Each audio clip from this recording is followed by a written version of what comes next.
Okay. Guess we'll come to order.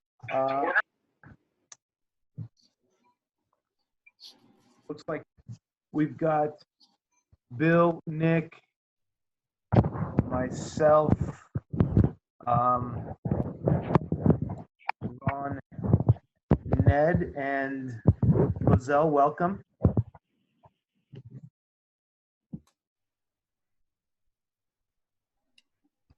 I guess we'll move right to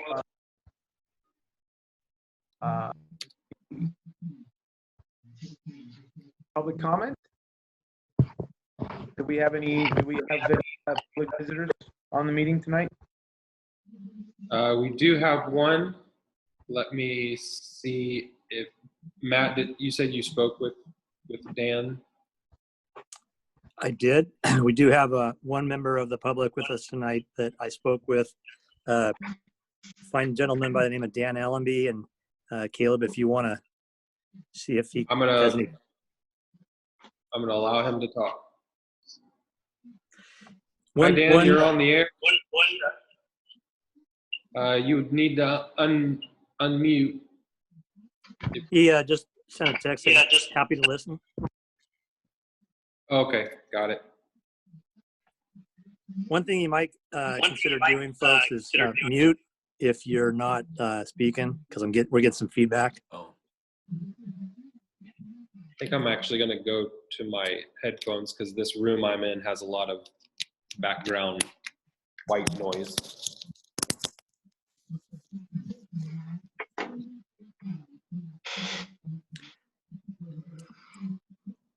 So, that's any better.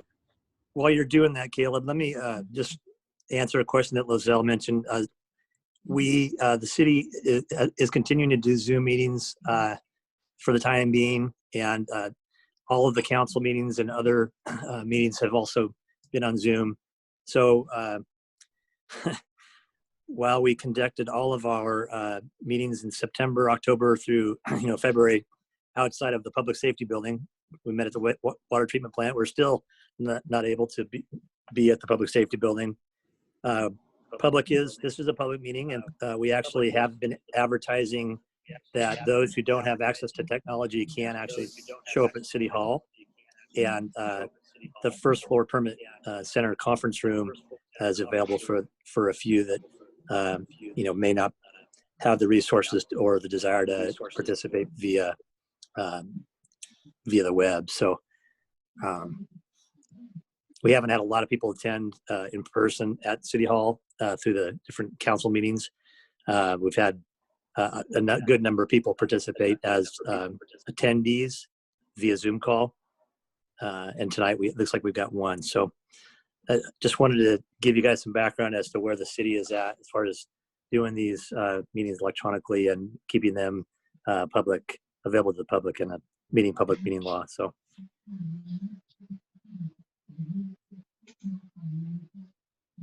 Thank you.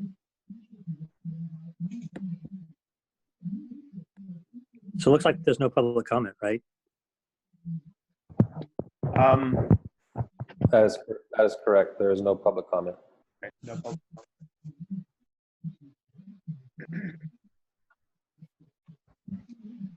comment. In that case, let's move on to first new business. Discussion of Newburgh local challenge.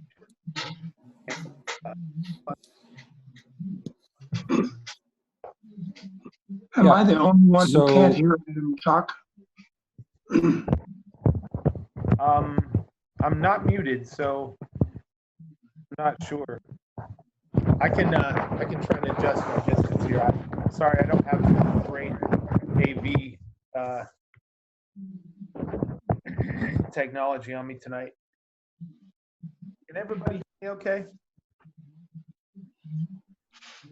Yeah, You're pretty good. When you Adam, when you're closer to your, is it your phone you're on or something? Okay, so when you're my phone. Yeah. Okay. All right, well, just to make sure we're all on the same page, we're going to move on to first item in new business, discussion of Newburgh Support Local Challenge and changes in funding. Yeah. So if you don't already know, the Newburgh Support Local Challenge was the thing that the city did in response to the COVID-19 pandemic, where starting on April 7th, water utility customers could submit receipts from local Newburgh businesses. And for every $25 in receipts, we were giving $15 credits per $25 up to a maximum of $75. Once May came around, the city decided to extend the program through the end of May. And folks, if they hadn't submitted in April, they could submit in May and also receive up to $75 credits in May. If they submitted in April, they could also submit in May, but the 2 months were completely separate. As far as if they submitted in April, they got up to 75 in April. If they submitted in May, they got up to 75 in May. And with that, we issued credits to accounts of $145,000 and $145,770,000. And then on top of that, another option that folks could do is they could submit receipts as a general donation, and the city decided that those general donation receipts would go to the utility billing assistance program, which is what you all are, that have been on the committee for a while, are familiar with. So combined total, and so, sorry, that total was $17,685. And so the combined total was $163,455. So with that $17,685, part of our discussion tonight will be how do we want to allocate those funds between the different buckets that we have, between what goes to YCAP, what goes to the nonprofits, what goes to the military assistance, and what goes to the low income assistance.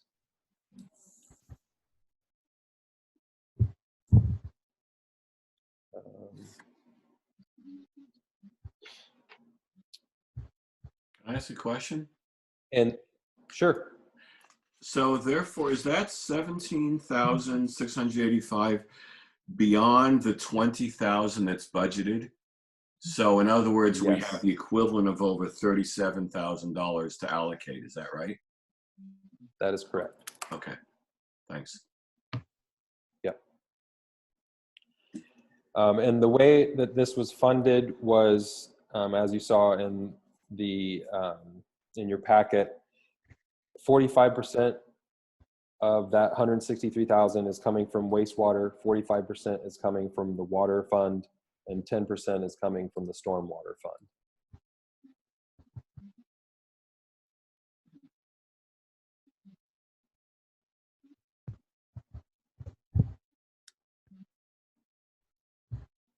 And that's all I have for that. Are there any other questions regarding the Support Local program?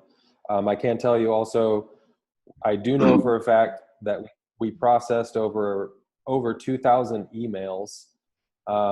As far as the number of receipts that were submitted, I don't have a count on that. That would take probably 5 days to count how many receipts were submitted. I can tell you too, it was well over 2,000 emails that were processed. I would say between replies and all of the emails that were sent in, my guess is probably double of 2,000. It was probably closer to 4,000, I would say, that were processed. between our utility billing staff and myself, which our utility billing staff is only 2 people. Yeah.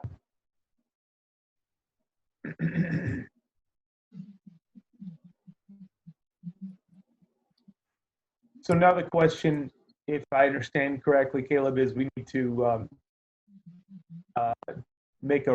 determine a recommendation for how to allocate this additional $17,000 and change. Is that correct? That is correct. Anybody have any input on this? Can we review what we've done in the past? Because we followed a methodology last year and the year before that may be helpful to review. Okay, yeah. That actually comes up. Oh, go ahead. So I can tell you, as far as how the amounts were determined initially back in, I think it was like 2009, I am not sure exactly how that was determined. But I would say a good starting point could be the part of your packet that has the utility assistance program summary that shows the last 5 years of how those funds have been used. And you'll know from last year, we changed the allocation between the low income assistance and the military assistance. It used to be 2,000 to military and 4,000 to low income. And once we switched it also from just active military to including also veterans, we decided, well, we saw a big spike in that section of the program because I would assume the city has probably more veterans than active. And that's just an assumption. I don't have any idea. And so that's why we changed to give more to the military, and we just split it evenly between the military and low income. And we also changed the language for the military we had a caveat of, this is intended for those that are in need and not just want a free $25 per month.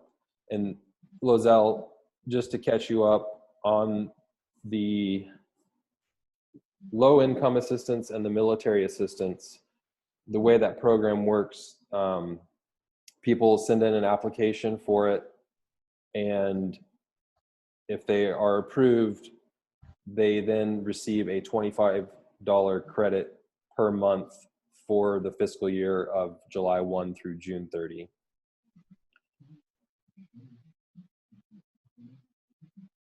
And then the nonprofit assistance,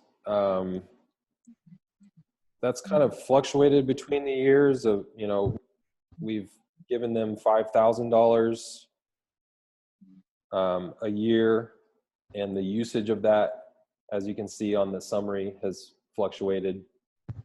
And then YCAP has been at the $9,000, I think since the beginning of the start of this program. And you'll see they kind of fluctuate a little bit too, but we've definitely urged them to use all the funds because it's intended to help our citizens. How do you make sure that they use all the funds, or it's just an honest system? So we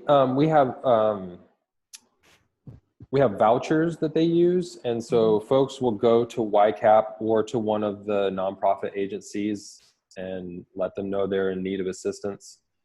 And then each agency has a different kind of process of how to determine that, yes, this person is in need. But then so YCAP or the nonprofit agencies fill out the vouchers, sign it, and then the customer will bring it to us, and so we have basically a tracking system of it. Mm-hmm. Okay.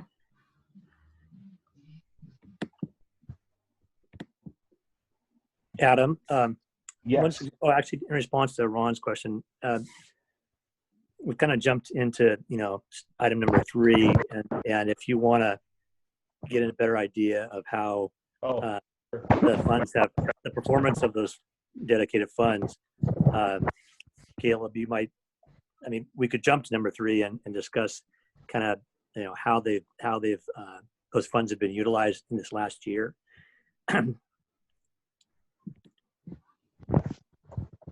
It probably makes more sense to, look at that to give a broader context to the question that Ron had as far as, where are we going? okay. How have we used the funds?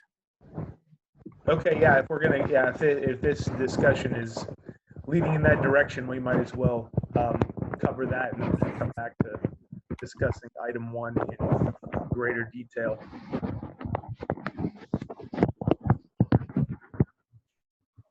Well, I think item 1 is more about how do we want to distribute it between the 4 funds or the 4 buckets. And then item 3 is more of how, and then is the additional step of how do we want to then distribute it between the nonprofit organizations that have submitted applications. And that part is up to you as far as, do you want to accept everyone's applications that was part of the packet you received? And then how do you want to split it amongst those nonprofit organizations? Did that make sense? Yeah. So, And in the past, what we've done is everyone who's requested, we've kind of divided it amongst everyone who's requested, is what we've done in the past. That's the part I want to cover. We've divided it equally. Yeah, so I think we'll do that with item 3. But item 1 is more of taking that $17,000 and deciding how do you want to split it between YCAP, nonprofit, military, and low income. And we just split it evenly? Because everybody needs is a bit different. That is very true. So it's the actual committee. Sorry. So it's Go the ahead. actual charities that are asking for the fundage to be able to give the vouchers out. So we haven't gone off and weighed one charity versus another. We've just gone off and said they're all trying to do good, and we're not going to weight them, and so we give the vouchers out equally to all the charities. Then we've had discussion last year about how if one charity goes off and actually is able to hand out all of theirs and another one's not, how they crosstalk. And I'm trying to remember how we resolved that if we did. What do you mean crosstalk? What does that mean? So that means like Church A versus Organization B, whatever your favorite charity is off that list. If one charity is able to go off and hand out all their vouchers, so you give out the equal disbursement. I don't have the numbers readily. How do they crosstalk such that if one charity is able to hand theirs out, another one's not? That's money that could help somebody. They need to hand that out to others. So they need to crosstalk charity A, charity B. If they go off and they go through the city and say, hey, I still have these vouchers and I haven't been able to hand them out. Oh, charity A has done a great job. They need to go do that. But how do we prevent that? Because each charity runs differently. Is that correct? And we don't monitor how they distribute the voucher. We can see when they actually go off and go through, and actually we can see when the vouchers are coming through the system. Oh, okay. Okay. Caleb, can I jump in here? Nick? Yep. So I remember last time we met, this discussion we had, and from my recollection, I could be wrong, but I believe that we decided there's really no way to really understand or if someone doesn't use all their vouchers, there's nothing we can do about that. And I believe what we did is put all of that responsibility onto the nonprofit, if I'm remembering correctly. So once we say, here's your money, it is up to them in their sole discretion on how to use those vouchers and what they want to do with them. Yes. So I can tell you, kind of going back to what Ron was talking about. So one of the nonprofit organizations is Love Inc. And I do know, I don't remember which ones they are, but there are a couple of the other churches that have they've received the grant funds and then basically asked Love Inc. to do the distribution and do the processing of those funds. And I can tell you, just today, you'll see on the summary that the Seventh-day Adventist Church has not used any of their funds. And I had staff reach out to our contact at Seventh-day Church and suggested that their response why they haven't used it is they said nobody has come to them. And so we sent an email to them suggesting maybe they reach out to Love Inc. and see if Love Inc. would be interested in helping them distribute those funds.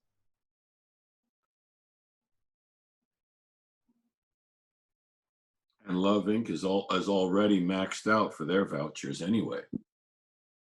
Yes. Yeah. Right. And I wonder And if Lozelle, the sorry, go other ahead. pitches that are maxed out are ones that are using Love Inc. But are they making the organization that didn't use them, are they advertising or making the community aware that this is offered to them or could be a possibility to them? Because I find that hard to believe that no one needs It's up to that organization to do that communication. Yeah. Love Inc. does a great job. Seventh-day Adventist appears from last year or to the current data, they're not doing a great job communicating.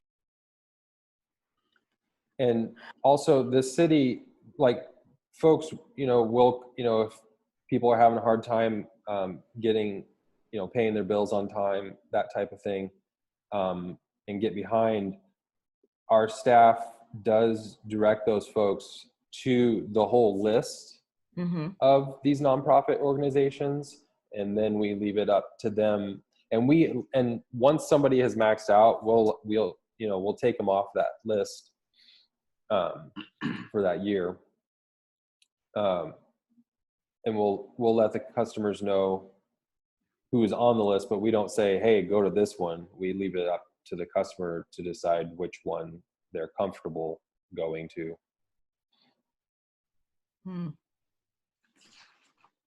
Caleb, is there a way that when we allocate these funds, or when the city allocates the funds to these nonprofits, is there a way to let them all know once they receive this money if they're having a hard time fulfilling or passing them all out to contact Love Inc.? I mean, can we do something like that? I mean, obviously it can be anybody, but Love Inc., obviously they've been like the most pioneering organization for this, and they're awesome at it. So just a thought. Yeah. So we do, like I said, we are obviously tracking this. That's how I have these numbers for you. And we do make it a point to reach out. And today is the first day that we actually made that suggestion to one of the organizations, like I said earlier. So I think, going forward, that's a good idea. I will say that we have, as I've been monitoring this throughout the year, I've made directed staff to reach back out to some of the churches and just, hey, how's it going? We noticed that do you understand the program? How's it how's it looking on your end? And it's been interesting because I think we've had some educational opportunities there to explain. So I think we're taking a little bit more proactive approach, because in my mind, unused funds don't do anybody any good. And I don't want to see them roll. There's no sense in rolling them over, because it doesn't actually accumulate. It's fresh appropriation every year of a new $20,000. So I will say that I think that the utilization, without looking at the report, I think utilization has increased. I will also add that the city's municipal services webpage does have a list of a link to the list of the nonprofit grantees. So if someone is really interested in, I know, Caleb, you could probably vouch for our water staff does direct people to where to find utility assistance. The full list of all these churches and nonprofits is out there. So anybody that is in need has, the full list. So. Mhm. I'd like to float an idea, but looking back at looking back at this summary, the past few years. This past year, it looks like Newburgh, looks like 4 churches maxed out their funding. Love Inc. obviously being one of them, the Newburgh Church of Christ, 2nd Street, and Joyful Servant. What if we and then for the last 2 fiscal years, we were at about just at about 14,000, give or take.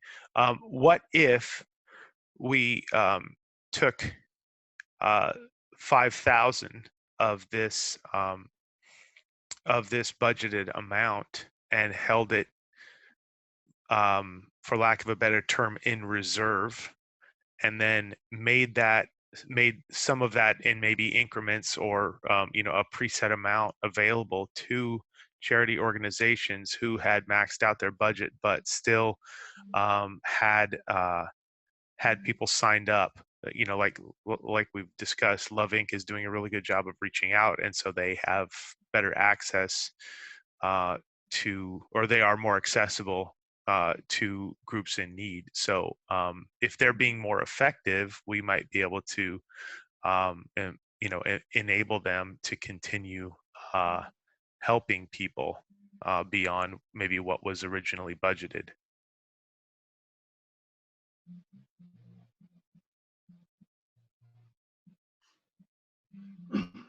So would the summary of that be we give a larger portion to Love Inc. and take it away from people who can't get it? Or is that, we're not doing definitely no. That's not what I was going after. So because that's where my brain is at right now. Oh, okay, yeah. So maybe that's an option to discuss. I guess that would be what I'm trying to explain, and what I think what you're thinking about, Ron, might be 2 alternatives that kind of trying to tackle the same problem: how to better utilize what's budgeted here by using the groups that are more effective than others. So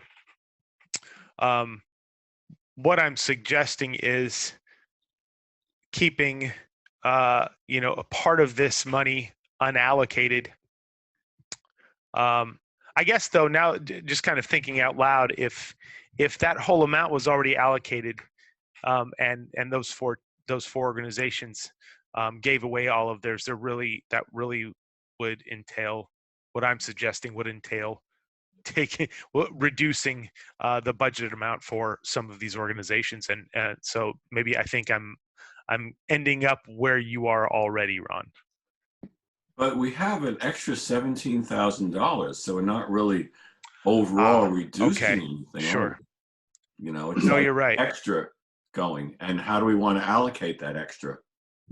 I guess maybe some of that money could, the 4 organizations or the 5 organizations that's already maxed out, maybe we give them a little bit more than the rest of them that haven't been maxed out, because the ones that's maxed out, it seems like they know how to actually communicate with the community to get this money spent.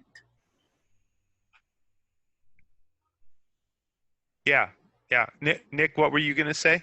Well, I was just going to talk to the point of, you were saying to possibly keep some in reserve. I don't know if we're past that yet. Is that still? That's just on the table. I was just Well, floating an idea. So sure.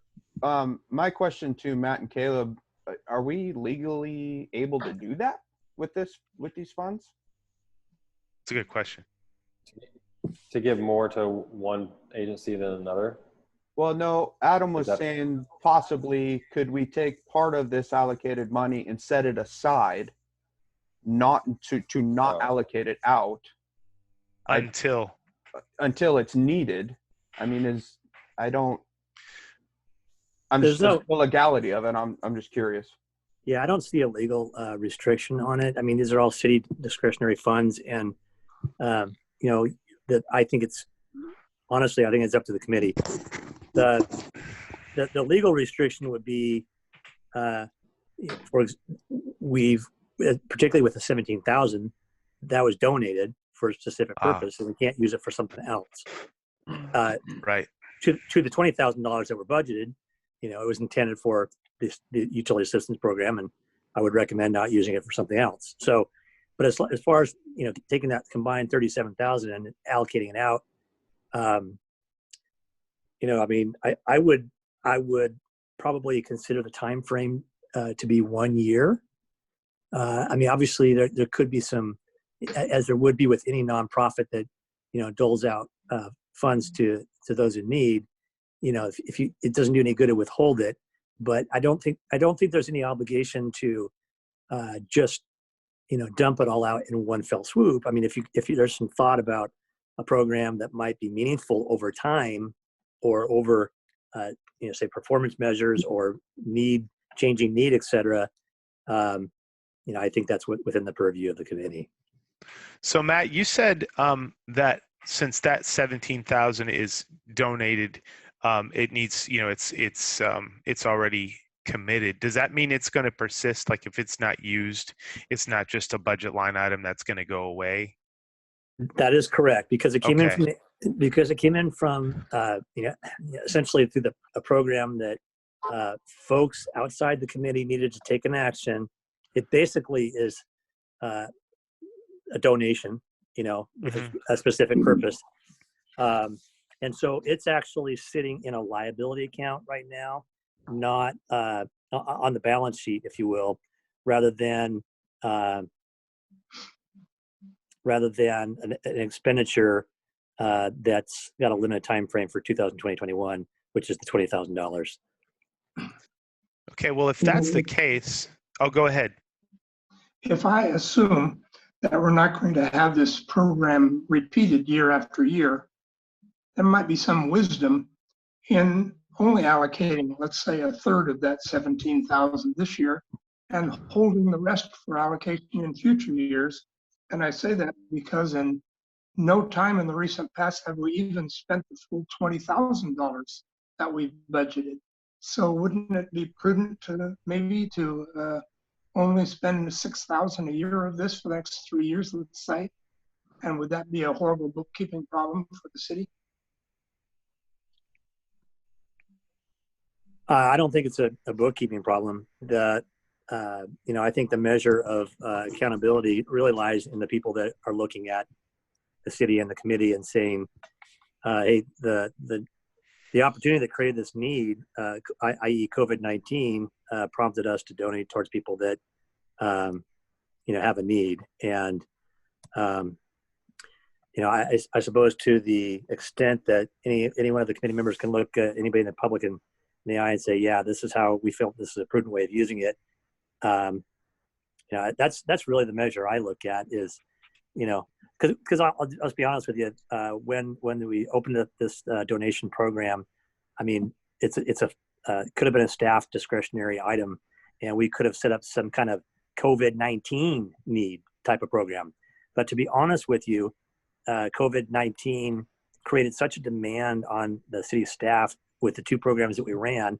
We gave over $105,000 of grants out to businesses within a month.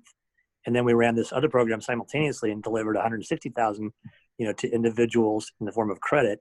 So we had our hands full and did not, and thought it would be the most prudent thing to do to give the committee an opportunity to do this. So, I mean, we could have donated.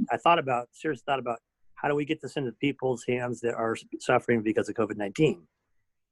I don't think that we're outside that window still, because there are still people tied up, unemployed, struggling to pay bills because of COVID-19. I'm only throwing that out there because I think that, anybody that follows up or is interested in how those funds were used in a time of need, given in a time of need, were they used in that same time of need? I don't, that 17,000, I think, is probably where, if it was me, I might give that out first. But again, it's something for the committee to chew on. That's just some input as far as how I see it. Has there been any uptick in the last 2 months of requests for these vouchers? What we don't know is how soon these 4 organizations maxed out. We just have the total. I mean, did they max out a month ago? Because we just have as of June 11th, because I wouldn't be surprised with the extra need if they maxed out pretty early this spring, Give me a minute and I might be able to get that information for you. And while you're looking that up, Bill, I like your idea of splitting it, but I'm wondering if maybe we should have it not even, but maybe 1/2 of the 17 this year, maybe a quarter and a quarter, because the economic times will probably be somewhat better. I think that makes sense, assuming that this year will be worse than next. Yeah. So I really like, just aside from the extra 17,000, I like where Lizelle and Ron were going in terms of equipping the most effective organizations to continue to be effective. But with this additional money that is, that's here to stay until it's spent, I don't know that we need to necessarily allocate that money out to individual organizations. I'm looking at Seventh-day Adventist Church. Yeah, they haven't used any of their allocation this year, but they've been one of the more effective organizations in the past, if not the most consistent. So I'm just wondering, what if we just going back to the idea of holding this in reserve and making it available to any organization, in increments when they reach their budgeted allocation out of that 20,000 that's distributed. Say Love Inc. very likely will meet, will reach their $500 or however much allocation limit. They can come back to the city and say, we've reached this, we still know of this much need, and then that can maybe be given out kind of on a case-by-case basis in a hard amount. And then that $17,000, it seems like that would make use of that more flexible, because like Ned and Bob said, we don't, or Bill said, we don't know what this is going to look like. It could get better.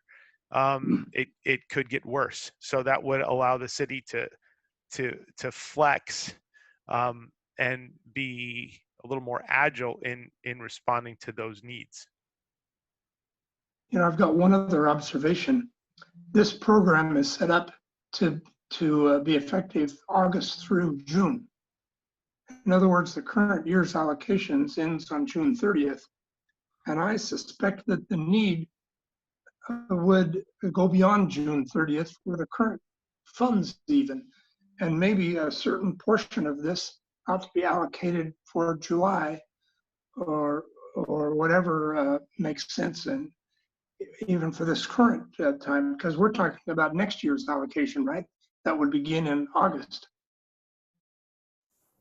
So Bill, we actually changed it to where it does start, it is the full fiscal year now. It's July through June now. Oh, I just read this in the notes today, so I must have missed that. That might be some old verbiage that didn't get updated, but we are meeting Yeah, earlier than we ever have. I believe that in past years, this meeting was maybe even conducted in July.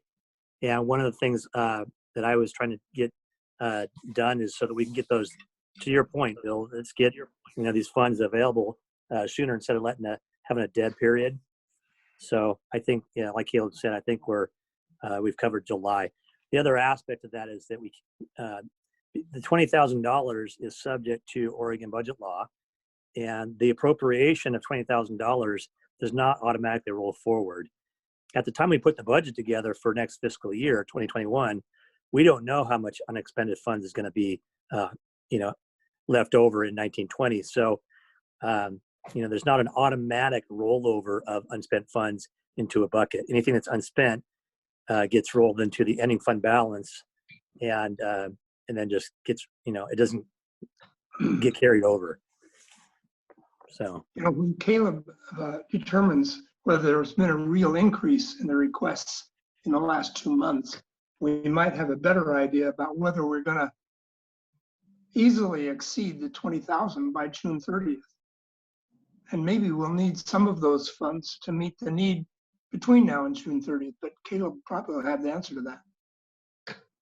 So I can tell you the organizations that maxed out, one of them maxed out in August, two of them last November, and the other one maxed out just in December. As for YCAP,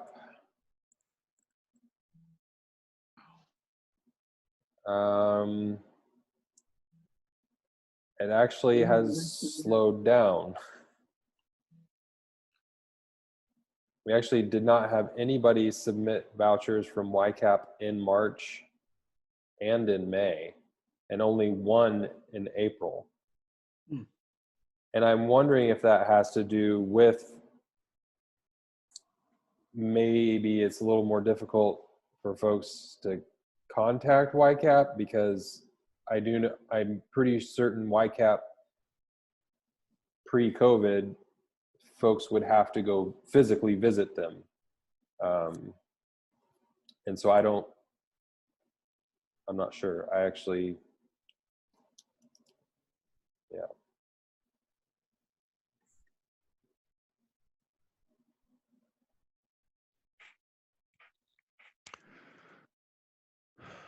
That sure is curious. So all the ones that maxed out before the COVID even started. Is that what you were finding out? Yes, that's correct. Did any of them contact you since saying, hey, we've got more people that need help? Or do they just say, oh, we're at our limit, we won't even ask for more? That's a good question. Yeah, no, none of them have contacted us. Would they have had any reason to contact us? I mean, I mean, they're given $500 or however much the limit was, right? And they spend that, and then that's just it, right? Or like, did you say, Caleb, nobody's contacted the city? Correct. Okay. I guess that makes sense. I mean, if they're given $500 and they give out $500, that's the end. So, and they haven't been given any reason to think calling back would achieve anything. Hey, Adam. Yeah. Just a thought, so we can just continue discussing this. On that point, to Matt and Caleb. So, well, before I get there, excuse me, I really like Adam's idea, and that's kind of what I've been formulating since I've been reading through all this stuff. Obviously in past we've divvied up the 20,000 just evenly, obviously, because if one organization doesn't have it, they're hopefully they're going to tell those people, hey, these people have it, you know. So it's just kind of a citywide effort to help, which is awesome. And then to just put everything in reserve, and just to have these organizations, you know, contact the city when they need to, and then we could discuss, you know, what that allocation looks like. But so I really like that idea, and that's where I was going.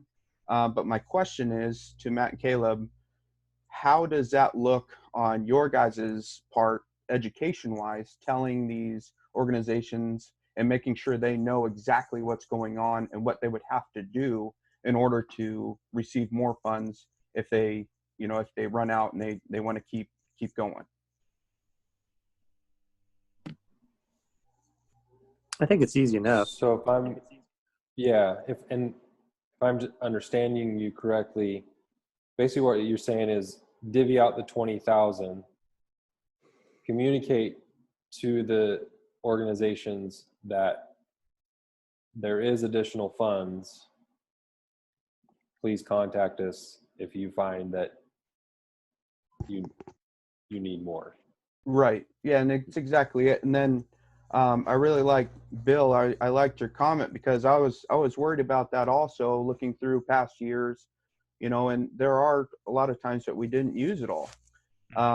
Obviously, if, you know, organizations can, well, let me stop there. So the 20,000, that is, once that's allocated, we can't touch that anymore. And so that can't be shared, from my understanding.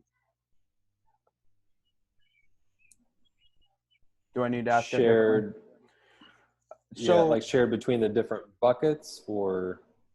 Yeah, so let's say Love Inc. runs out of their allocation, and can they contact one of the churches and say, hey, we want some of your vouchers, can you give them to us?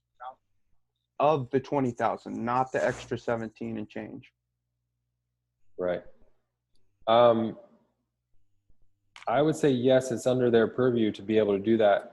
Whether or not they know they can, I mean, obviously Love Inc. figured that out and said, and worked with some of the other churches and said, hey, we'll manage this for you.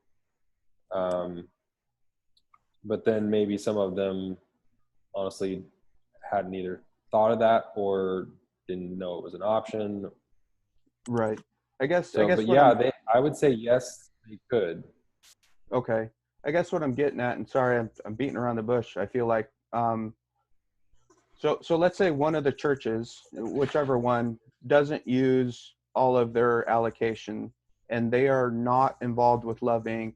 And, you know, that $500 or whatever it is just sitting there and the year ends. Well, we just lost that money.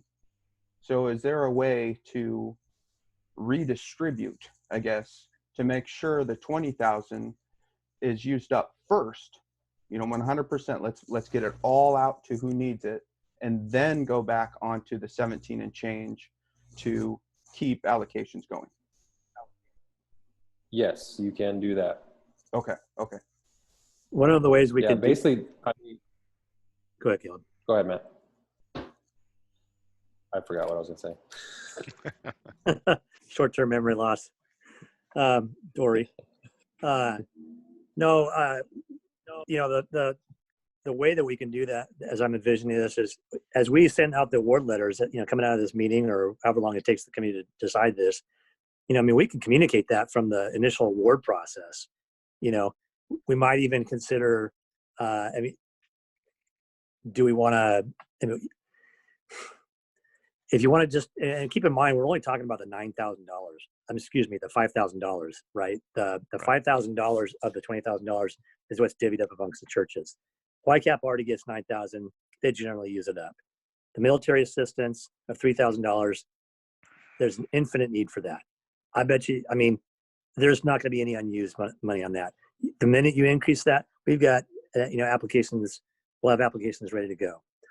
And then finally, the amount of the finance director discretionary, you know, we, you know, staff will monitor that and know, and we can send that down to Love Inc. or reauthorize it. The nice thing is there's not a fund exchange with this. This is just a bookkeeping exercise, and we say, hey, for example, Church X, how you doing on your donations? It's March. Hey, Steve, maybe you used 50% of that. Tell you what we're going to do. We appreciate your work. We're going to go ahead and freeze that. At this point, you just hang tight for the next year. We're going to reallocate that to Love Inc. and just say, unless they are aware of some kind of donation in process, we can do that with a phone call or a letter or an email and have that reallocated. It's a great idea. I don't know why we didn't think of it earlier, but we've been working on, knocking on the doors of the churches that aren't necessarily giving out the money. I like the idea, within a certain trigger point, maybe time-based, it might be percentage-based. We say, hey, would you mind if we go ahead and put this in the hands of somebody else that's going to be able to get this out into the community? And I'll bet you, with the heart of the organizations, they'll probably say, yeah, go ahead and do it. So I think you're spot on, Matt. And I like the idea. I mean, it kind of came up with discussing that $17,000, but I don't see anything but good coming from trying to make the $20,000 budget line item more flexible, because I think another benefit from that will be we can gather more data on what the real need is by placing an artificial ceiling on what some organizations are able to distribute. That might just be cutting off, like, just because somebody goes to Love Inc. or Church of Christ and that money is run out, that doesn't mean they go looking somewhere else for assistance. So that $14,000 used over the last 2 years is not necessarily, doesn't necessarily reflect what the real need is. So if we could be more flexible with that $20,000 and just allocate it as it's needed, or make it possible for those churches to communicate with one another, or encourage them and enable them to do that, then that would give us that would utilize that $20,000 more, give us a better idea of what the need actually is. And then we wouldn't necessarily need to run that $17,000 reserve down, and that could actually function as a reserve. And that's kind of consistent with what we talked about in other areas, as far as building up some buffer when we can, so that it's there when it's needed.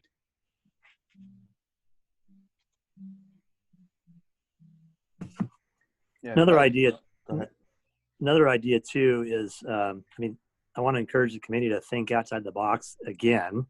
Even beyond this, there may be a totally brand new way of doing this. Using that 17,000, for example, that's not, or even unused $20,000. And I want to just share one of the goals of the city council. I don't have it verbatim in front of me, but it's has to do with diversity, equity, and inclusion. And I'm wondering, with your guys' involvement in the community, do you see an outlet that is not even yet tapped? For example, let's say there is a segment of the community that, we've tried to get this program into Spanish and work with the Spanish-speaking community. If you look at this list of churches, are there any of these churches that are involved in the Spanish-speaking community in a better way? St. Michael's is. St. Michael's, definitely. Yeah. One I don't Okay. see on here is Grace Baptist Church. Newburgh has a pretty strong Hispanic ministry. I don't see them on here. But yeah, I think there's definitely an opportunity for some outreach to the Hispanic community. And there's a Hispanic Friends Church in town too. Oh, sure. Do they know this program exists? I guess that's the question we're asking. I don't think, at least as far as Grace Baptist goes, they're not even on the list, but I don't think, so obviously they're not aware that it exists. So that's just one example. How do they find out that it exists, Matt? Caleb, you work with Barb on that. I think many of these churches have been around doing this for a long time. I think we've had a couple new churches jump in, right? Yeah, it's as far as advertisement from the city. I know currently we basically just reach out to those that have utilized the funds in the past. When we initiated the program, I know we've done some advertisement over the years in the newspaper, but it's probably been a while. We've done some advertisement through the actual utility bills. Is there a list? Is there a list in a city that states non-for-profit businesses or non-for-profits that have to have a license in Newburgh, that we could get a list of non-for-profits to just reach out to them with a letter or email? That's a great question, and I don't have an answer. Because, you know, if you have a business here, you need a business license. So maybe they had to get one to be a non-for-profit church or organization, and we could go from there. Yeah, I'll have to reach out to our department that handles business licenses.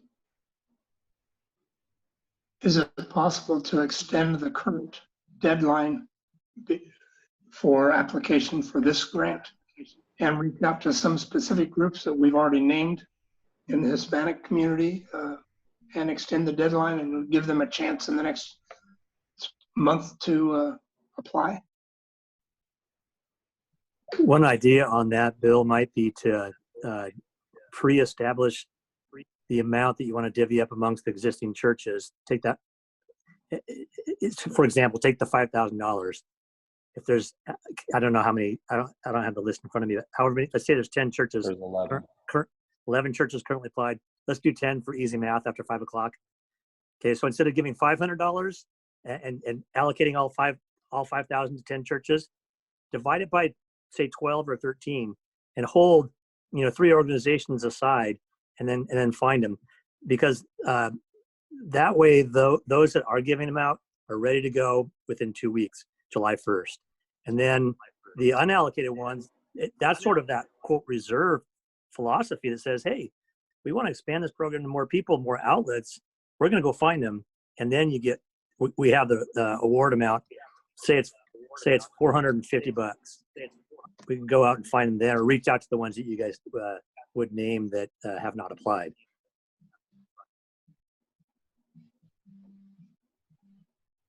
I don't know if that made sense.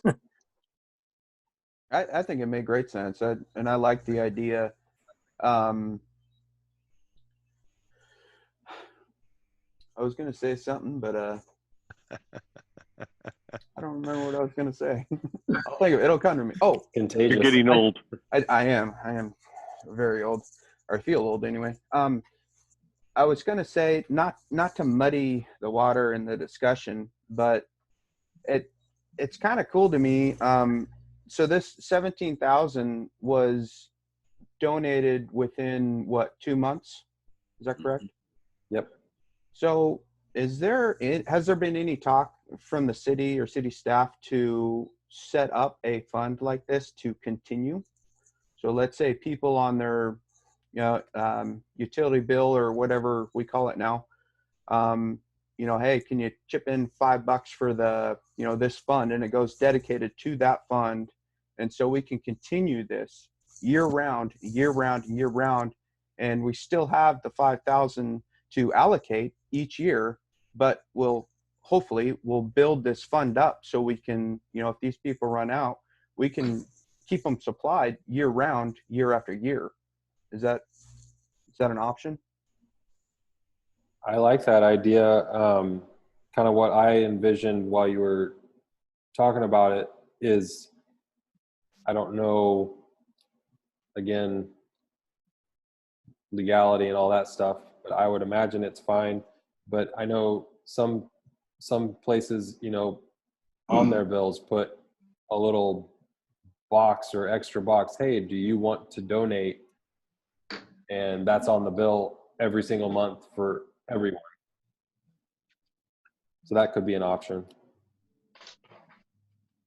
One question No. One question to that regard, though, would be what's the reason we got 17,000 was there was a high incentive to participate. I mean, the folks that were participating, I mean, they got something for themselves, and probably what happened was once they exceeded that amount, you know, for example, I got somebody that called me up and said, "Hey, I want to buy $225 worth of wine." Well, it only took $125 for them to get their own credit, and so they bought 250, so they get another credit. We've had the donation program for how long, Caleb? And we literally have since the beginning. Yeah, we've literally had no donations. So I just want to be optimistic on what would we do to sort of incentivize that. One idea would be to put it on the bill to make it continually in front of folks that, hey, you have the opportunity to donate. But when Go ahead. No, go ahead. Well, it's interesting because I actually didn't know there was a donation thing that was started, and I've been with this program since day one. I actually didn't even know that. I mean, that's awesome. So if we can get it out in front of people, I mean, obviously we're not, you know, it's not going to be 17 grand every 2 months. You know, that's, you know, there wasn't a huge incentive there. It was awesome. You guys did that. But the incentive is helping people. You know, I mean, if someone gets their bill, you know, and if they have a couple, $2-3 left over for the month and say, hey, you know what? Yeah, you know, chip it in. I mean, it's not going to be a ton, but I mean, it's just building that reserve and just keeping the cash flow going, I think would be awesome. But it needs to be in front of people. I mean, definitely that would be the key. It's interesting that Nick didn't know about this, neither did I.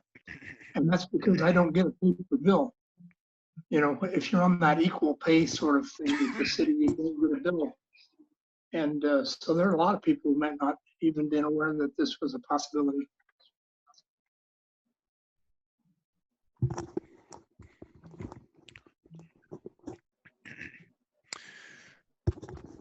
Excuse me.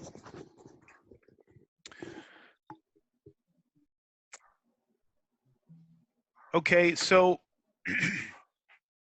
we've covered a lot of ground here with respect to how to use this additional money and how to more effectively use the excuse me, the existing budget line item.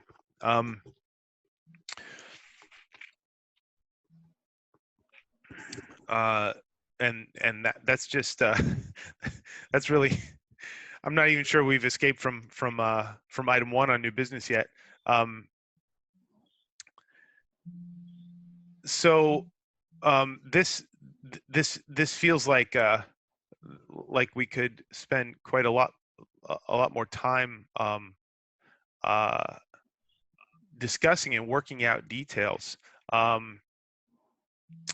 Is this something we want to continue discussing tonight, or do you guys feel like we're close to heading in a direction, or is this something we might want to figure out a breakout session for this in the near future?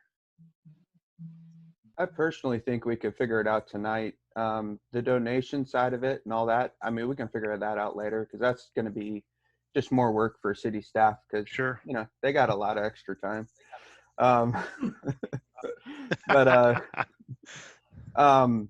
I think the allocation of the 20, or excuse me, the 5 to the nonprofits, you know, as far as I'm concerned, I would just assume divvy it up as we have in the past, just equally across the board.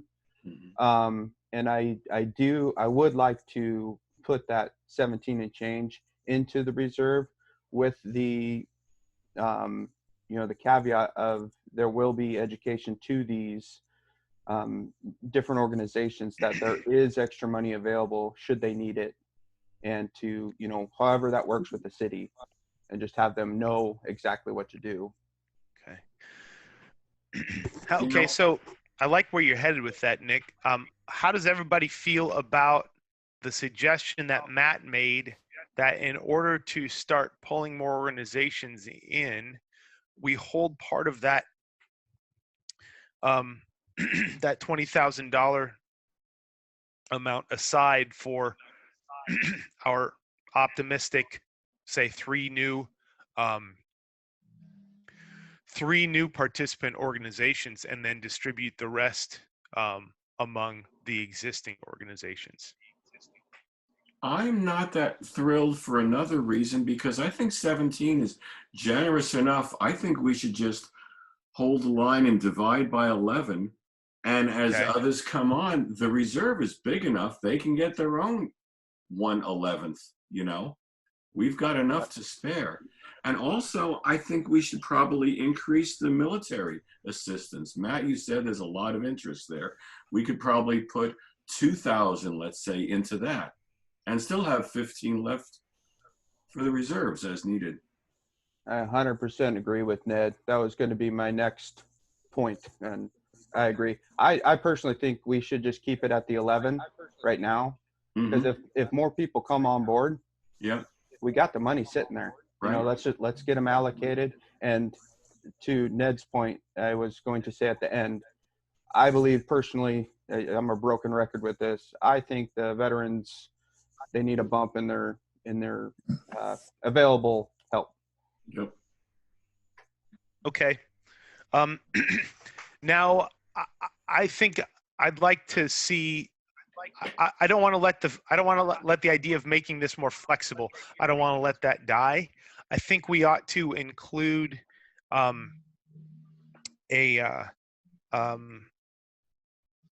ought to figure out a way to encourage organizations, if they hit their allocation limit, to proactively reach out to other participant organizations to say, I don't know where you guys are at, but we have a need. Would you like to use part of what you've been allocated to help this family? I guess I wouldn't call it like, nobody's robbing, but just kind of like a referral system. What if we could, I think we should try to empower these organizations to cooperate. So when A reaches $500 and they have a continuing need, they can refer additional applicants to other organizations who haven't yet reached their need. I think Matt and Caleb are pretty much on that, as far as I understand, because that just comes down to educating these organizations, right? When it's allocated. So yeah. I think they got it handled. They do a wonderful job with that. The other piece to that, though, is that it really depends what you want, because my guess is that the people that need it will know where to go. Maybe not. Depends. Well, meaning this: if the request, let's say I'm a person that needs some assistance, and I go to a church off the website, and I see that they can help, and they tell me they can help with X amount of dollars, and then they say, hey, we're fresh out. If I'm a person in need and I'm fairly savvy, I'm going to go to the next church, perhaps. Okay. I don't know. So, I mean, there's as much desire to have network among these churches as there is to have. I mean, the folks that need it, they understand where to go. They will also drive the program and go find it. So, okay. That's just a thought. Knowing if the church that spent all of their $500 by August had additional requests in September, October, November, or not, and where those requests went, if that was the case. That's a good question. Yeah, I don't want to assume. I don't want to take for granted that those additional requests are being met. Those additional needs are being met. Like I want to make sure I want to give all the other organizations who haven't met their allocation yet every opportunity to use those allocations. So Absolutely. if there's a way we can just by a marginal increase in communication or greater detail in terms of here's how you can use this and here's how you can help other organizations help people, I think that would be well worth the effort. And we could very well see next year a change in those numbers with a couple more of those organizations maxing out their allocations. I think at worst, I think it's a worthwhile experiment. We talked about working outside the box. I think it's one way of kind of doing our own research and just seeing what works in a low risk way with with a high ceiling. I I agree. totally agree. So when we send these awards out, I mean, we can include some language that prompts and encourages those entities to network, and then we can also put some periodic monitoring in for the staff to just Sure. reach out, make some phone calls. Hey, have you been in touch with any of the other churches? And maybe we can even put the names of the folks, maybe for the awardee, not on a public list, but put the names of the folks that might be the contacts so that each church knows it's not a cold call. Hey, I've got a name. I want to talk to, Bill Jones over at, Newburgh Christian. And I understand you're in charge of allocating out these funds. We've got a need. And can we Exactly. partner up? Yeah, if we could share communication or share contact information, that would go a long way. And just say, here's a way you can refer other customers if you don't have the capacity to help them. Do you prefer this method we've just discussed to encourage the network and keep it that way, or do you also want to incorporate part of the earlier discussion, which was, hey, maybe at certain trigger points, the city reaches out to those churches that haven't spent their money and pulls back some of the funds and gives it to other people? Can we do both? We can do both, yeah. I don't see why not. I mean, that'd be the best, in my opinion. Yeah, if we, if we just, like quarterly reach out to, if the city reaches out to those organizations, say yeah, I see you haven't, your organization hasn't either, your allocation hasn't moved, or you just haven't spent, first quarter, you didn't spend a quarter of your allocation. Just check up on them and say, if you don't foresee a need, can we rebalance this? And then if there's another spike, the referral, the communication, just between organizations could balance that out. Matt, are you looking for like an actual number, like, hey, in 183 days, we need to reach out? Or, I mean, is quarterly, like Adam suggested, is that kind of what you're looking for? Yeah, I had in my mind 183 days. I'm glad you read that. Oh, okay. That's where I was at. So no, I think I probably wouldn't. I honestly probably wouldn't make any initial call until probably January, because let's as Caleb reflected earlier, 4 of these entities that maxed out in the first half of the year. So I probably wouldn't reach out until maybe December, January, get past the holiday season where folks may just naturally have more opportunity. And then maybe say middle of January, reach out to them and see what the numbers are. And now but I think on a quarterly basis, I wouldn't mind taking the responsibility of, making the phone calls to these 10 or 11 different organizations and just building the network up. I don't have a problem with that at all. that'd be awesome. I like that.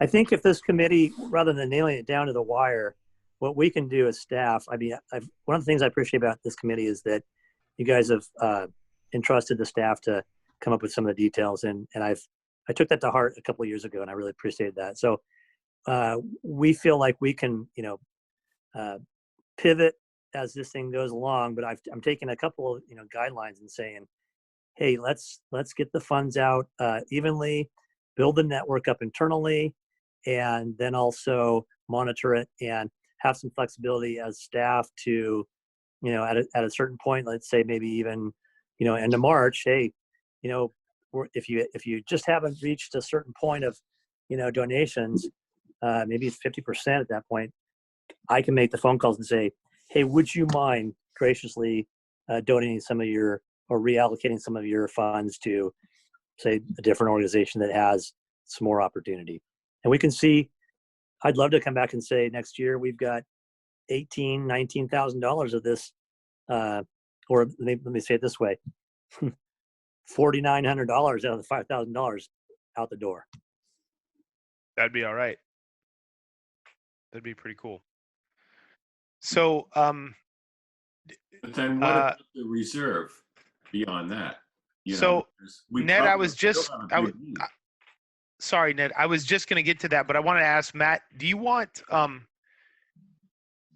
would you like a motion for guidance on that, Matt, or are you comfortable just moving forward and then we can kind of pilot this and come back to it when it's on the agenda again? I don't, that's a good question.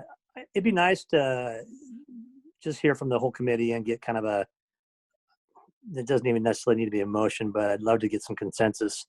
Various folks have spoken up and, would like to respond to the committee as a whole. So to the extent that you can kind of summarize that into a motion, I feel like I understand what we need. And I appreciate where Ned was going, because I think what we've just done is we've completely talked about how to handle the $20,000. Mm-hmm. Or let me put it this way. We've completely talked about how to handle the $5,000. $9,000 goes to YCAP. $5,000 is evenly distributed amongst the 11 existing applicants. And right now, as it stands, $3,000 goes to active and veteran military, and the other $3,000 is finance requests that come to the finance department. That's what I'm hearing as a summary of the motion, if you will. But I would like, to your point, Adam, I'd love to kind of just get a formal statement from the committee as a whole and make sure we're, in consensus. Okay, so let's just go around the virtual room here. I'm just going to go by by who shows up first on my Zoom screen here, just to make sure that we get around to everybody. So if please chime in. So Ron. I think this is spot on to give staff the maximum flexibility to help get all those funds spent. This is what we were trying. This is what we tried to get to last year. This is really well done. This is great discussion. Cool. Okay, awesome. Thanks, Ned. Yeah, I agree. I like the totals. I'd just like to add another 2,000 to veterans to that bucket of the 17. I think we can certainly spare that much. And I think that would be nearly, if not all used, even that with that extra. Okay. Are we expanding our discussion to include both those allocations and the comments that Matt was making? Are we talking about two separate things or just one thing here now? Well, I think in terms of the discussion of the 20,000, I think I've been guilty of conflating that 20,000 with just the 5,000 utility assistance a little bit. But I kind of feel like most of the discussion so far has been focused on the 5,000 on the 5,000 previously allocated for just the utility assistance, not counting veteran assistance or any of the other components adding up to 20,000. Does that sound correct, guys? Yeah, sound like where we're at. Discussion of the 20, that's fine. Yeah. Okay.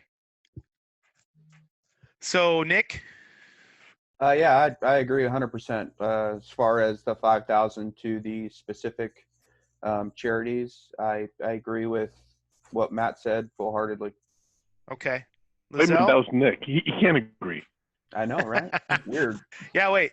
Check your audio, Nick. I thought you said agree. I'll argue later. It's all Okay. good. Hey, Okay, Lizelle. this is on recorded line, so Okay. Uh-oh. You're still muted, Lizelle. There you go. Yeah. So I agree with the $5,000 allocated, the allocation of the $5,000 Okay. in the 20,000 as a whole. Okay. And Bill? I agree as well to allocating the 5,000 between the 11 applicants, encouraging the city to encourage networking between the churches and to do the special contacts in order to get all that money spent. Okay. And then I want to go back real quick and expand out to the 20,000 because Ned mentioned that he'd like to see the veterans assistance increase by what? Did you say 2,000, I Ned? was saying 2,000 of the 17 extra that we've got. I don't want to see, take okay. away from anything else in the 20. Okay. How does is there any are there any additional thoughts about Ned's suggestion? Absolutely, yes. Yes. Okay. Okay. I have a question. Yes. How will we notify and educate the veterans that there is an additional assistance for them? Because if we have always given them the 3,000 in the past, they may feel like the other non-for-profit that once is maxed out. So how do we educate them to say that there is additional money? I have an answer for that.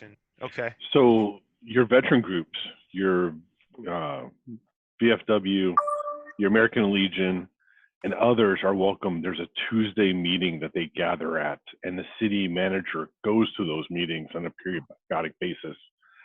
Like, Matt's about ready to jump in, and so they actually go to that and communicate that and keep the veterans. And they have a veteran network that they take care of, and it's actually a very robust network that they've established. Okay. Matt? you're right on. I will say that if Dan Weinheimer is here, I'd love to introduce everybody to our brand new city manager, who started in February. Has yet to get out to the public very much because just can't go anywhere without at least 6 feet. So, I think that to Ron's point, yes, there's a very robust community. I love hearing, having the veterans amount, increased. I would like to take at this moment, this was not in your packet, but I would like input from the committee as to how we award to the veterans. Let me explain how it's been done in the past. It's been done on a first come, first served basis. And I think that that's okay. I have two questions I want to ask. One, do we want to continue to do it on a first come, first served basis? What we've done is we basically June 1st, this is all clearly communicated on our website. You can't pre-submit an application.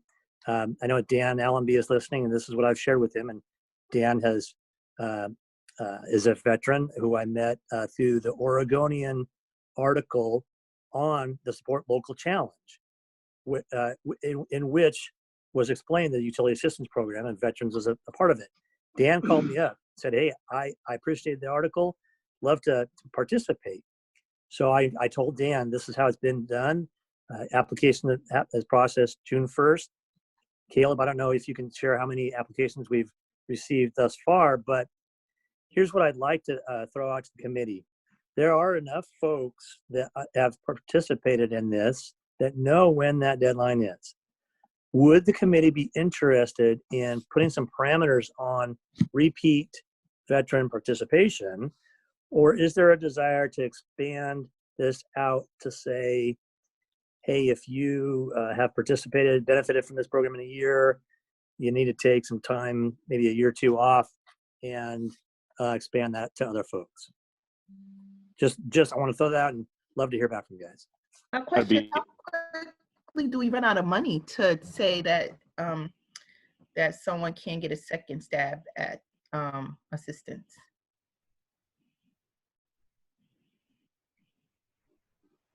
This by second stab, it meant year over year, Oh, okay. not within the same year. Oh, okay. Okay. I'll let you know the people that are applying for it really need it, and so I'm adamant about not having them skip a year. Okay. There's numerous veterans on this committee. There's veterans that need it. They're asking for it. They kind of self-manage themselves as far as if they need it, they ask for it, and it's hard for them to ask. So I think that they self-manage. I mean, we talked about this last year, and I think that the first come first serve works. Yeah. Okay. I'm gonna have to agree again. This is weird, but I do agree with Ron, and I agree with Ron. It's like, this is crazy. I Where's can't that hear you, line? Nick. Right. Nick, can you say it a little louder? I know. I It's agree official. This with is the Ron. apocalypse. It This is, the right? apocalypse. Right. But no, in all seriousness, I really do. And what he said about, what Ron said about, when these individuals reach out, they're reaching out for a reason. They are a hard bunch to help sometimes. They really are. And if they're asking for help, they need it. And I think it should be available to them. I don't like the idea of having them skip a year if they've already had it for a year. I think that what's in place right now, I think it works really, really well, especially since you guys, Matt and Caleb, I know you guys went out the last session and actually did, we went out and talked with these groups, and it skyrocketed, so I mean, people need it. I think the more we can get it out to these groups, the Coffee on Tuesdays is a wonderful spot to be. And it is an awesome network of men and women there. Yeah, if we can increase it, I've been saying that for years, and we finally have an opportunity to, and I think we should take full advantage of it. Can I ask a mechanical question? So the open period, June 1 to June 30th, are we halfway through it right now? I mean, is that already established? So we're getting applications in right now? Yes, Okay. that is correct. Because if we're increasing it, how do we get the word out in just the next 2 weeks? I don't think we need to. I think we're going to get more applications than we have been able to fund in the past anyways. I Caleb, think that's a safe assumption. we might already have Yes, exceeded it at this Pretty point. certain I think last year I'm not sure how many were not able to get the assistance because we had maxed out. But there were some last year. So I'll be monitoring it this month, and if we're getting closer and closer to June 30, and it looks like the 3,000 plus what I'm hearing, the 2,000, so a total of 5,000. If that's not going to get used, then we'll make efforts to make sure it does. When I hear that some people we didn't have funds to help them, I would hope in the next year they would be at the top of the list, first in line to get funds for the following year. The challenge on that, and I was maybe a question to follow up with Ron and Nick's input, was, okay, I mean, we've been requiring a reapplication, and we have not created a long waiting list so the folks can, stack the deck, if you will. We've just continued, to make a reapplication process. And the folks know that you can't submit an application, before June 1st. So I don't see that happening. Okay. That's a tough one, because I mean, if you do that, we'd have to move away from the first come first serve, which I totally see what you're saying. To have if guys are denied, or women, excuse me, if they're denied 1 year, hey, let's get them back in the next year. But I mean, that opens up a can of worms. I mean, honestly, as crappy as it sounds, I don't think we should do that. I think we should keep it first come, first serve, and just educate. You have to get your application in. as soon as you can. You know, because we have just a specific amount of money. When it's gone, I apologize, it's gone. Another thing to consider on this is that, right, once that 17,000 is gone, I mean, I'd love to, we're either going to have to do one of two things. We have to, contract, go back from 5,000 to 3,000, or, if the committee wants to make a recommendation to the city council or to the budget committee or to staff, to increase the military amount on a permanent basis. I mean, that's an element of the program that never is unused.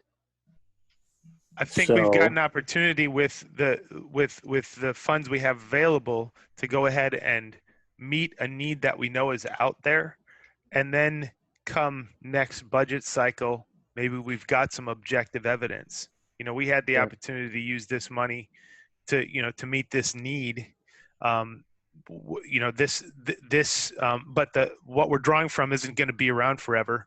So we'd like the city council to consider, or the budget committee or whoever, consider permanently increasing this, this line item or whatever to fund, to meet this need over the long term.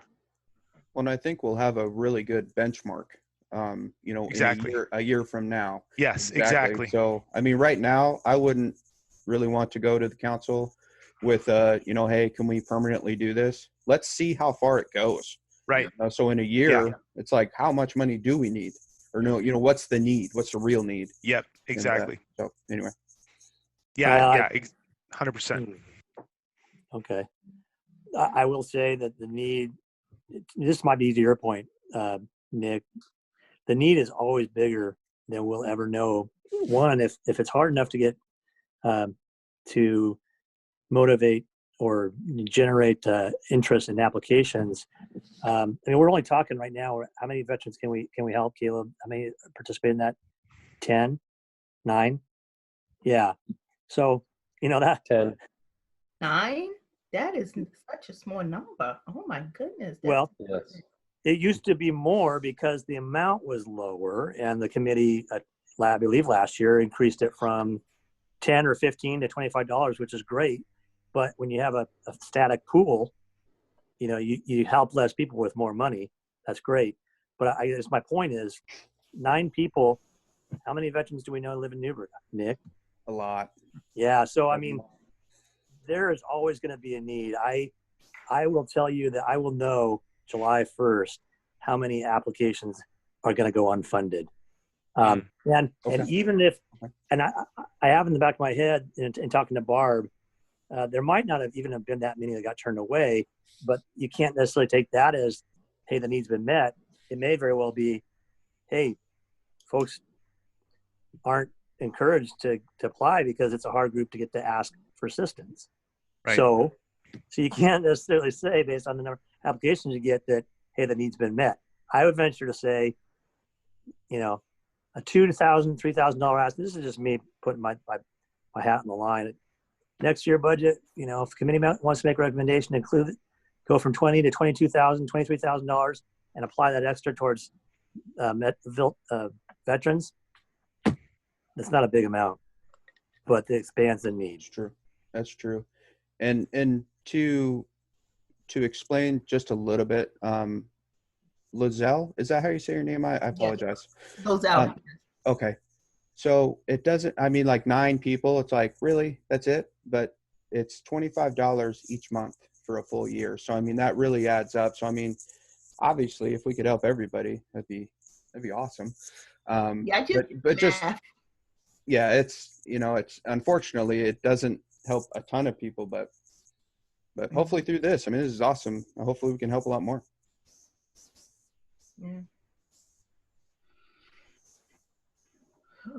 Yeah, adding the additional 2,000 will add basically 6 more people. That's a start. Yeah, definitely. Yeah, Not to wrap up the discussion, but I want to ask a question of Adam. Adam, we sort of wrapped up how we wanted to talk about the 20, and then I sort of heard a modified motion to add 2,000 from the 17,000. And then we have another, 15,000 to talk about. I'm looking at the clock and it's 8:15 and we have yet to talk about item number 2. So you just took the words out of my mouth. I was just about to offer a summary and ask for a motion. So I think we have consensus on the following points. Allocation of utility assistance equally among the current applicant organizations in the amount of, I think, $5,000, which is the same from last year. Communication to organizations to network in order to use funds more effectively. Seeking out new participants for the utility assistance program. An increase in veterans assistance by $2,000 from the $17,000 donation, and then maintain veterans assistance availability year over year. Adam, Yes, I'd like to, can I propose the motion? please. All right, I do. Can I say one thing real quick? Yes. Just to make the numbers easy, since we divvy out the 25 over 12 months, we want to add 7 more to the 10 people that can already get it for the full 12 months. If you make it $2,100 Yeah, that's instead fine. of 2,000. Okay, that makes sense. Yep. I like it. Okay, All right, so. go ahead, Nick. All right, so I move that we vote on, is it a vote? I think it's a vote. That everything that the vice chair has summarized for us, with the inclusion of Caleb's addition of the extra $100 on the veteran account. And I think that is perfect. We should do that.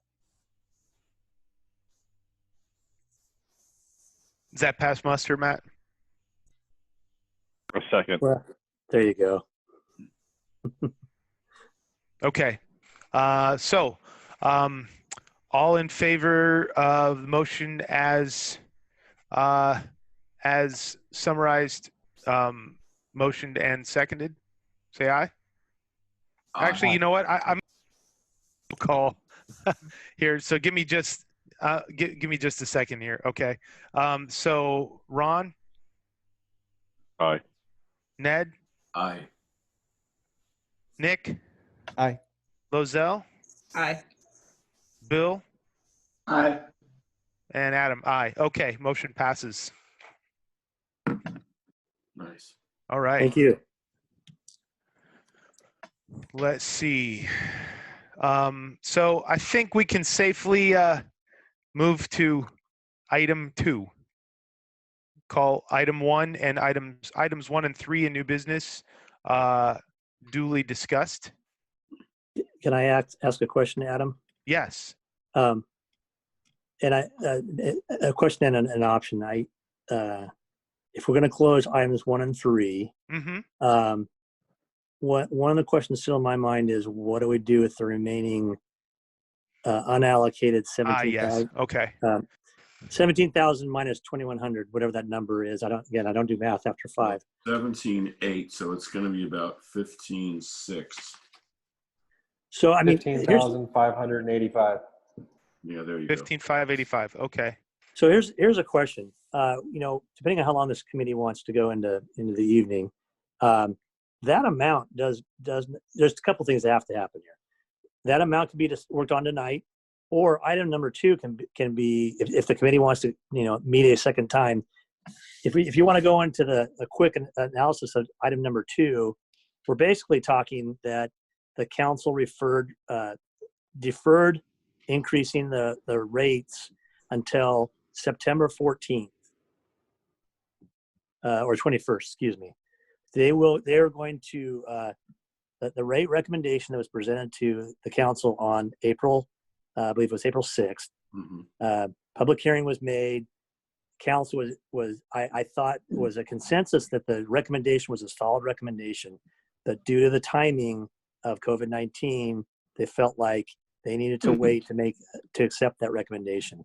So they are going to, the staff is going to bring that back to continue the public hearing on September 21st.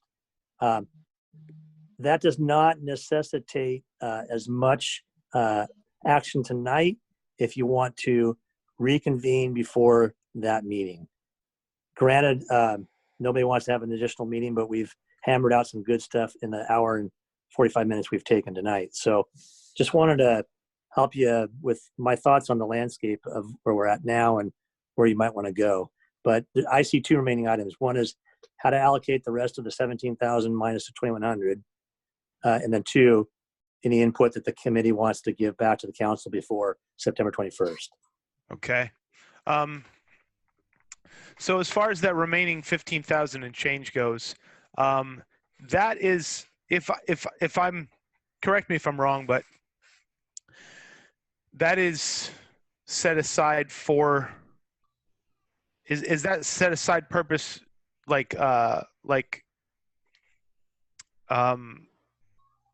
for this, well, I'll open it up. What is that?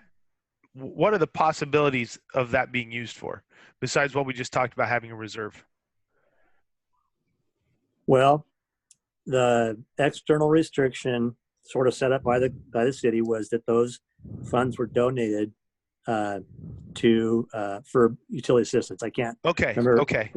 Yeah, so it's not going to go anywhere. It's not going anywhere. Okay. I mean, again, staff seeks the input from the CRC rather than just adding it to finance director discretion and divvying out $15,000. It's going to sit there in a reserved account until we get some further direction from CRC. So it's not going to go anywhere. It's not going to get mixed up with general fund dollars. It's in an account reserved for that purpose. Okay. Well, so unless one of you has an epiphany of how we could allocate that right now tonight, I see no harm in letting that sit in the reserved account until we see some pressing need for it, other than just serving as a general purpose kind of buffer fund right now. Just one point, wasn't there discussion earlier of a church that's maxed out, let's say after networking, then they would somehow be educated, oh, we could go over, there's extra funds available. Okay. Right. We had talked about that, but then we kind of drifted into, let's do the networking, which is a great idea to use the money, but beyond that, somehow let them know, yes, if you need more, there is more. Yeah, I assumed that the networking was in addition to. I guess that was my thought process. Okay, so what priority is better then? Networking first or second? I'd like to see networking first, because I want to see the allocated money that we will lose in a year if it's not used. Let's get that spent and out and to people that need it. Right. And then whoever needs more can contact the city and go that route, and we have that fund there for them. Well, we just need to get the word out that there's a new option this year that hasn't been there before. Yeah, and I think Matt and Caleb will do a great job with that. Yep. So you're suggesting then that, the motion that was just passed, it was pretty clear in my mind that we're going to utilize $20,000, or basically the $5,000 that's unallocated. I mean, that's distributed to the nonprofits. We're going to maximize that. And that's always been our intent every year. But I guess what I'm hearing now is that once we reach full utilization of the $5,000, which would include sort of cross-pollination and networking of these different buckets into, full usage, then from there is the committee wanting to see us tap into that 15,000. And I guess my question would be, to what extent? There was talk about holding on to it for some, indefinite purpose, or do we want to just blow through the 15,000 based on need once the 20,000 is maxed out? I guess if the action that we took tonight, the recommendations that we made tonight, led to a full utilization of those utility assistance funds, that's an awesome problem to have. And if we can kind of collect some data by communicating with these organizations to go along with that full utilization, maybe then we can revisit how to, if that's the case, then yeah, how could we maybe use some of these reserve funds? But I kind of feel like we should ride this out and see how well these changes that we recommended tonight, what kind of changes those make, and we can put that on the agenda in a future meeting and revisit this. And Caleb can feed us some new data in terms of how this is working out. I don't know that we need to make a decision on this tonight, other than just to let it sit. What do you guys think? I agree. Well, my concern is that there's a serious economic need right now, and there will probably less of a need by the time we have another meeting in August or September or whenever. And so I'm wondering if we need to do a better job sooner than later in getting the word out that if you do have more people in need, we have some funds available. Because right now we're in the throes of this, it's still high unemployment and a lot of economic hardship out there right now. If So that Matt, wasn't the case, yeah, we could wait. Okay. So Matt, how would it work to say to make this available to the finance director for the explicit purpose of emergency allocation of funds to utility assistance participants should the entire $5,000 line item be exhausted?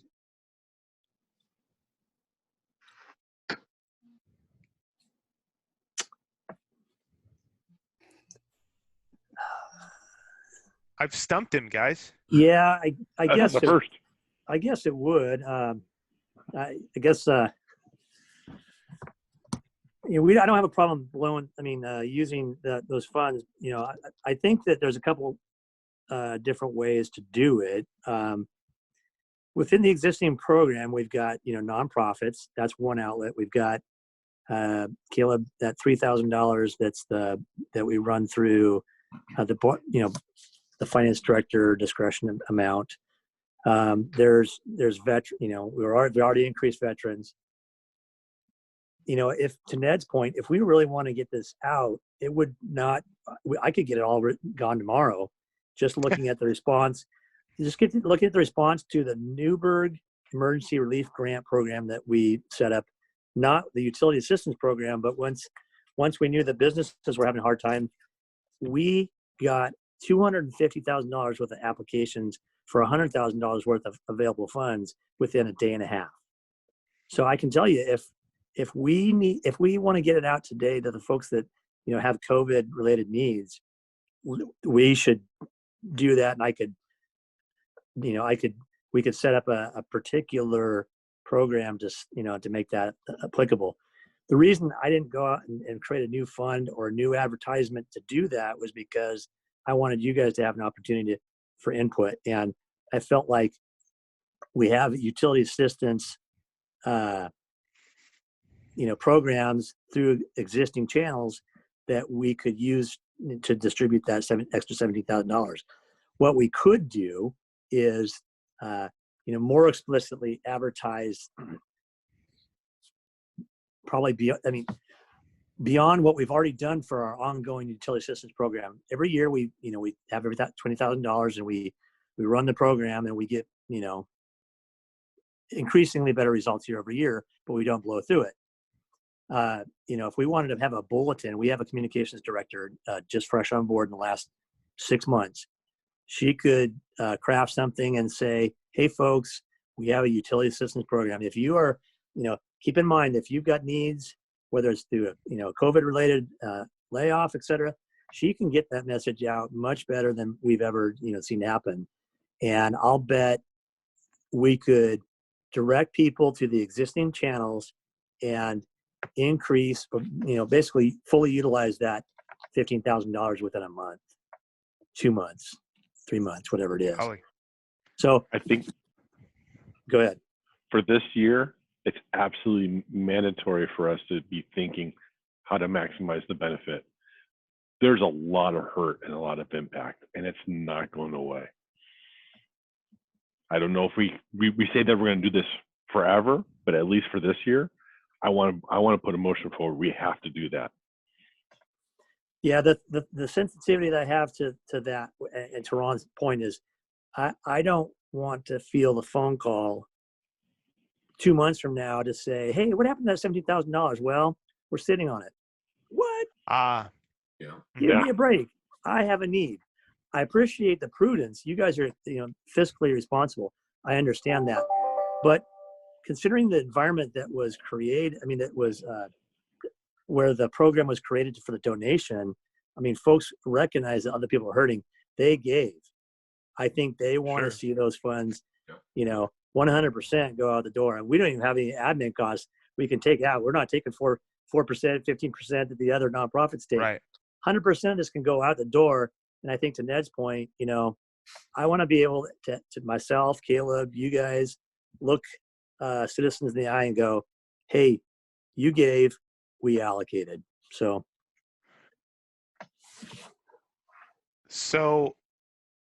on top of that, I guess, is Matt, do you see this local Newburgh challenge going away anytime soon? Is this going to be a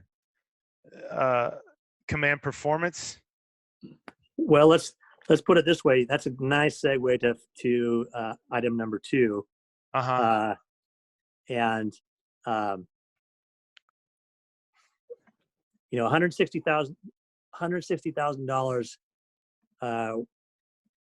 went out the door from the utility funds for these credits. Okay. So to answer your question, in 2 years from now, this committee is going to be represented with the opportunity to raise rates again, evaluate rates again. You are going to have to understand, and you'll be, $145,000 amongst $20 to $30 million combined utility, not a whole lot, but you have to understand it is taken from ratepayers, ratepayer revenue and redistributed. So if the committee wants to see it done on an ongoing basis, I think that's part of the conversation for item number 2. Okay. Ron, I don't know if that was an expressed desire for a motion, or were you making a motion, Ron? If I can try to put a motion together, you bet. If I'm smart enough. Motion would be to allow the director of finance for the city to go off and distribute the funds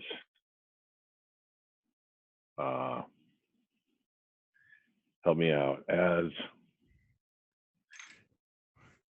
we talking about remaining funds out of that 17,000? Remaining funds.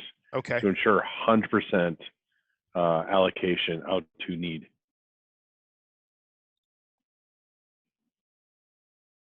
I'd like to add to that it would be after, in any of the categories, after the 20,000 is fully spent. Okay. Thank you for helping me. Sure. It's a team effort. Yeah. So is there, matter of question before you go to a second, is there, it sounds like you are intentionally non-specific about which particular route to go through, i.e. where you're not necessarily targeting the veterans or military, you're not necessarily targeting YCAP, we're not necessarily targeting non-profits.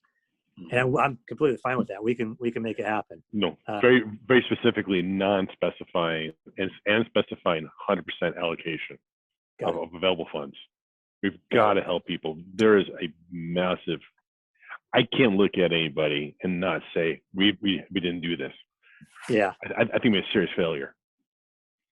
Just for a point of clarification, is this, we're still talking about help with the bills? I mean, this is like specifically for utility assistance? Yes. Yeah. Yeah. I'm good with that. I'm good with Okay. that. I'll second it. Okay. All right. So let's go back and make sure that we've got our T's crossed and I's dotted on this. And I'm sorry to walk this back, you guys, but you know, we kind of went through the rough draft there, and I just want to make sure that we're all on the same page. So we're talking about authorizing the director of finance to allocate the remainder of those funds donated for utility assistance from the local Newburgh Challenge to further utility assistance as needed over the $20,000 line item at the discretion of the director of finance. Does that sound kosher to everybody? Yes. Okay. So Second. okay, yeah, I motion. Ron seconds. Okay. Yeah. I thought I firsted it. Oh, that was Ned. I'm sorry. No, Ron. I'm sorry. Yeah. I was giving you the second because you made the first draft motion. So The pathetic attempt. Yeah. yeah, no, that was great. So okay, so roll call. Ron, Aye. Ned, Aye. Nick, Aye. Lozelle, Hi. Bill, Aye. and Adam. Aye. Okay, so motion passes. Good. Thank you. Appreciate that. We've done some, in my opinion, done some yeoman's work tonight to hammer all that out. And what I'd like to do is, give you guys, maybe this is something Caleb and I can just automatically establish where we give, say, either a quarterly or mid-year update just automatically. That'd Just be great. That'd be awesome. Yeah. Generate a I'd love that. report. We put that out on the web, put that out to you guys, communicate to the council. And I'll work with our communications person to ensure that the word gets out, as quickly as possible to help the folks in need. Good. So, Okay. Awesome. thank you. Thank you. So, are we? So, item 2: discuss city council decision to postpone rate recommendation resolution until September. As far as discussion goes, I think that's great. How do you guys feel about that? I agree. I understand the city's point fully and think they did the wise thing there and don't have any additional input from my side. Mhm. Well, I'm all about not raising rates. So if they just postpone it indefinitely, I am 100% okay with that. I'm not sure you're coming through too well. You're breaking up, Nick. All I heard was your water's being shut off, and the pipe and the roads aren't going to work. But you're okay. That's what I heard. You're okay. I think we should Oh try my it. goodness, See what sorry. happens. I'm just saying. Well, I think We'll argue later. It's okay. Okay. wait. Yeah, I Go have ahead. a question for Karen, actually. So this list of projects that are going to be pushed out or slowed down, does that take into account both the fact that on that April 6th meeting, the estimate was going from a 4% rate increase down to 0 would mean a revenue loss of about $750,000. That was the number that Deb estimated. And then also the 165 that we've not gotten in this local credit. So do those these projects include both those totals figured in as far as the scale backs go? They include no rate increase January 1. We just assume that as a conservative, no rate increase for January 1. And we assumed 100,000 of the buyback, but not 160 some thousand. So there's 65,000 ish that is not accounted for. But I think we still had enough reserves and contingencies that we were probably fine for this 1 year. If it goes on for much longer, we're going to have some serious, concerns and have to do some serious cutbacks. Right. Okay. Just one other really small question. I don't want to delay the meeting, but one of the projects being slowed down that you mentioned is Elliott Road. And based on the city council meeting last night, I mean, that the stormwater improvements slowdown is not going to slow down that whole project of sidewalks and bike lanes at all? No, so we had plugged a bunch of money into this fiscal year, which we haven't spent because we've spent more time on public involvement in this early phase. And so basically that's what I mean by slowdown. We didn't spend it this fiscal year, so it's getting pushed to next fiscal year. Okay. And then also most construction happens obviously over the summer in Oregon. That's just the way that works, which means we're always straddling fiscal years. So it's always a balancing act when I go to do the budget in January and February. But okay, how much am I going to spend this fiscal year versus next fiscal year, depending on how the construction happens. So so that's what happened with that slowdown, is we spent less this fiscal year and we'll spend more next. Okay. That's all I had. Thanks. Okay, anybody else? Any other questions for staff or discussion points?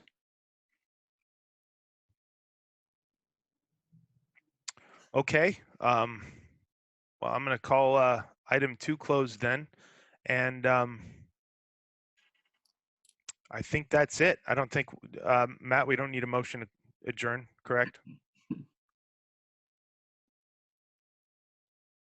We don't need to over-formalize it. Okay, all right. Good work, guys. Yeah. Thank you all. Thank you. Thank you very much. Good night. Moselle, it was nice to Right. meet you. Good night. Yeah, Right. Lozelle, it's good to meet you. Yeah, we'll see you again. You All too. right. Hey, I'm very tired and hungry. before we go, just for you aspiring politicians, just to share an opportunity that was announced last night.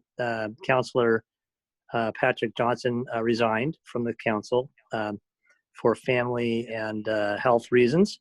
And so if you are in, I believe it's District 2, I could be wrong, but all that information is on the website. District 4. District 4, okay, thank you. There is no better place to jump onto the council than the budget committee, from the budget committee, and the second would be the Citizens Rate Review Committee. So just all you aspiring civic leaders, this is your opportunity. So that's all I wanted to share. Okay. Thanks. Thanks, everybody. Thank you. Good night. Okay, thank you, everybody. Good Bye. night.